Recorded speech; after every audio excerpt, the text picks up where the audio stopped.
તમે જ ફોન કર્યો હતો બેન? હા સાહેબ, મેં જ ફોન કર્યો હતો. શું નામ છે તમારું બેન? મારું નામ છાયાબેન શાહ છે. તો શું તકલીફ પડી રહી છે છાયાબેન? સાહેબ, આજ 12 વર્ષથી મારા ઘરવાળા મને છોડીને જતા રહ્યા છે અને મારે 2 દીકરા છે. એ બાલ આશ્રમમાં ભણે છે, પણ આ છેલ્લા 4-5 મહિનાથી એટલી તકલીફ પડી રહી છે કે ઘરમાં અત્યારે એક અન્નનો દાણો પણ નથી સાહેબ. તમને ખોટું લાગતું હોય તો ચાલો હું તમને રસોડું મારું બતાવું. એટલે અત્યારે ઘરમાં એક અન્નનો દાણો પણ નથી બેન? ના સાહેબ, એક અન્નનો દાણો પણ નથી ઘરમાં.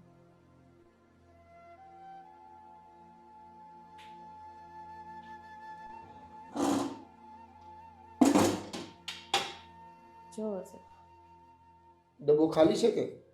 થોડોક લોટ પડ્યો છે અંદર, 500 જેટલો લાવ્યા હતા એ પડ્યો છે અને કાંઈ બીજું છે નહીં, ચા ખાંડી નથી ને કાંઈ નથી સાહેબ. હું કરું એટલે અત્યારે? અત્યારે જમવાનું કઈ છે જ નહીં ઘરમાં? ના સાહેબ. તો જમવાની વ્યવસ્થા કઈ રીતના કરો? અત્યારે ઘર કઈ રીતના ચલાવો? અત્યારે આ મોટા બેનના ઘરે જઈને હું એમના વાસણ ઉટકીને ઘરનું કામ કરી દઉં થોડુંક, તો મને અત્યારે 2 ટાઈમ રોટલા આપે છે. સવારે ચા વગરના અમે હોય છીએ સાહેબ. અમારી મદદ કરશો તો ભગવાન તમારું સારું કરશે. અમે ચોક્કસથી મદદ કરીશું બેન, પ્લીઝ તમે પેલા રડો નહીં. પરિવારમાં મારું કોઈ નથી સાહેબ. 3 વર્ષ પહેલાં મારો ભાઈ ઓફ થઈ ગયો સુસાઇડ કરીને, અને પછી મમ્મી ઓફ થઈ ગયા, અને આજથી 12 વર્ષ પહેલાં મારા હસબન્ડને કોઈ સાથે લવ થઈ ગયું તો એમને પ્રેમ લગ્ન કરી લીધા, મને છોડી દીધી. તો હાલમાં અમે તમારી શું મદદ કરીએ બેન, જેથી કરીને તમારી જે તકલીફ પડી રહી છે એમાં થોડી રાહત મળે બેન? ઘરમાં અનાજ પાણી ને કંઈક કામ ધંધો કાયમ તો સાહેબ કોઈની આપણે હેલ્પ ન લઈ શકીએ, એટલે કંઈક નાનો મોટો ધંધો કંઈક કરી આપો તો સારું. તમારો આભાર.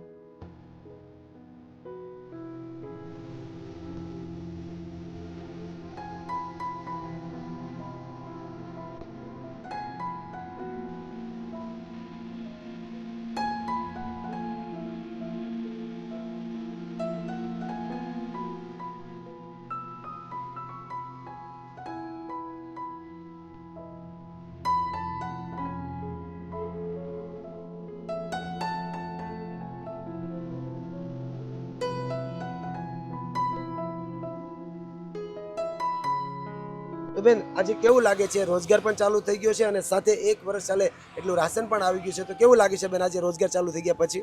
તો આજે મને એમ થાય છે કે ના, તમે જે કર્યું છે બહુ સારું કર્યું છે, ને હવે મને સારું લાગે છે કે તમે આ ધંધો કરી દીધો અને ઘરમાં અનાજ પણ આવી ગયું છે, તો હવે મને બહુ સારું લાગે છે અને મનને થોડીક શાંતિ થઈ. મહેનત કરીને કંઈક આગળ વધીશ.